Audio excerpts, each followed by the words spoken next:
বেছে নিয়েছো, কি আশা করেছো ফিল্ম স্টার হতে হলে যে কি লক্ষ্য রয়েছে সেই লক্ষ্য তুমি করতে পারবে? হ্যাঁ। পারবে। কেন তুমি বেছে নিয়েছো ফিল্ম স্টার? এমনি। এমনি বেছে নিয়েছো? অনিলা ডাক্তার হতে চায়, ইঞ্জিনিয়ার হতে চায়, তুমি কেন ফিল্ম স্টার হতে হবে? এমনি আমি ফিল্ম স্টার হব। ফিল্ম স্টার হবে, এমনি হয়ে যাবে। ফিল্ম স্টার হতে হলে যে পড়াশোনা করতে হবে সেই পড়াশোনা তুমি চালিয়ে যাচ্ছ? হ্যাঁ। হ্যাঁ। কিসে থেকে তুমি অনুপ্রাণিত হয়েছো যে ফিল্ম স্টার হবে? এমনি। হ্যাঁ, এমনি তো হচ্ছ, ঠিক আছে, মানে কিসে থেকে অনুপ্রাণিত? ইউটিউব থেকে হচ্ছ না এরকম অন্যান্য তোমাকে অনুপ্রাণিত করেছে যে তুমি ফিল্ম স্টার হবে? ইউটিউব থেকে। ইউটিউব থেকে না? আর মা বাবা তোমাকে কতটা সাহায্য করছে এই ব্যাপারে? বেশি সাহায্য করছে। অনেক সাহায্য করছে। হ্যাঁ। ঠিক আছে, তো মাকে কি বলবে? মাকে ধন্যবাদ। ধন্যবাদ দেবে। আর পাপাকে? আপনাকেও ধন্যবাদ। তোমার এখন যে তুমি যে কেজি2-তে পড়ছো, তো কেজি2-তে পড়ার সময় তোমার একটা জীবনের লক্ষ্য তুমি বেছে নিয়েছো, তুমি ফিল্ম স্টার হবে।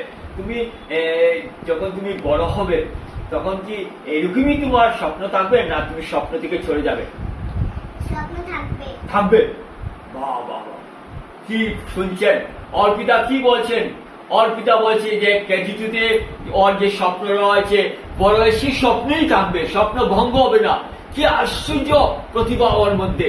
আপনারা দেখতে পাচ্ছেন অর্পিতা এখন স্টুডিওতে রয়েছে, দিনবার্তা স্টুডিওতে রয়েছে, এবং অর্পিতার মুখে আপনারা শুনেন কি বলছে। এই ছোট্ট শিশুটা, যে শিশু অন্যান্য শিশু থেকে ব্যতিক্রম, অন্যান্য শিশুরা এই সময় পুতুল খেলা ব্যস্ত থাকে, মা বাবার সাথী হয়ে চলে, কিন্তু অর্পিতা একটু ব্যতিক্রমী।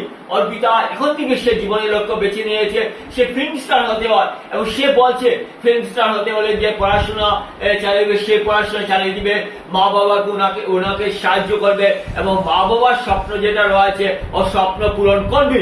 এটা সত্যি অহাবিভূত, সত্যি আশ্চর্যজনক অর্পিতার মুখে আমরা শুনতে পাচ্ছি। আরো শুনে নেব অর্পিতা কি বলছে। অর্পিতা, এখন তুমি আনন্দমার্গ স্কুলে পড়ছো, সেই স্কুলে অন্যান্য সাথীরা তোমাকে অনুপ্রাণিত করছে যে তুমি ফিল্ম স্টার হওয়ার জন্য, না তুমি তোমার মন থেকে এরকম বেছে নিয়েছো? আমি আমার মন থেকে বেছে নিয়েছি। আর কি বলছো অর্পিতা? ও মন থেকে বেছে নিয়েছে, অন্যান্য সাথীরা ওকে সাহায্য করেনি, ও মন থেকে বেছে নিয়েছে। আপনারা শুনুন অর্পিতা কি বলছে। অর্পিতা, এখন তুমি বলো যে ফিল্ম স্টার হতে হলে অনেক দূর দূরান্তে যেতে হয়, তুমি কি দূর দূরান্তে যেতে পারবে, না ভয় করবে? হ্যাঁ, পারবো। পারবে। অর্পিতা বলছে পারবে, ওর মধ্যে কোনো ভয় ভীতি নেই। অন্যরা মা বাবার সঙ্গে যায়, মানে ভয় পেয়ে মা বাবার সঙ্গে যায়, অর্পিতা বলছে পারবে, মানে সে মানে একদম অথল সে যে জীবনের লক্ষ্য সে অধীর এবং দৃঢ় লক্ষ্য নিয়ে বেছে নিয়েছে। অর্পিতা বলছে পারবে, শুনো তার মধ্যে ভয় ভীতি নেই। অর্পিতা কি বলছে? আমার কথা নেই, আমি স্টুডিও থেকে আমি বলছি না, অর্পিতা বলছে। অর্পিতাকে আমরা জিজ্ঞেস করছি, সে যে এত প্রশ্নের উত্তর দিতে পারছে সেটাই আশ্চর্য। সেই বয়সে অনেকেই ঘাবড়ে যায়, মঞ্চে উত্তর হলে কাঁপে, শরীর কাঁপে, কিন্তু অর্পিতা নির্ভীক ভাবে উত্তর দিচ্ছে। আপনারা শুনে নেন, আমরা স্টুডিও থেকে বললে আপনারা সম্প্রচার করছি, লাইভ সম্প্রচার হচ্ছে, আপনারা শুনে নেন, আপনারা দেখে যান। অর্পিতাকে আমরা ধারাবাহিক প্রশ্ন করছি। আবার অর্পিতা, আবার তোমাকে প্রশ্ন করছি, যে জীবনের লক্ষ্য তুমি এখন থেকে বেছে নিয়েছো, সেই জীবনের লক্ষ্য যেটা তোমার ফিল্ম স্টার, সেই ফিল্ম স্টার হতে হলে তোমাকে অনেক পড়াশোনা চালিয়ে যেতে হবে, তুমি কি সেইভাবে পূরণ করতে পারবে? হ্যাঁ, পারবো।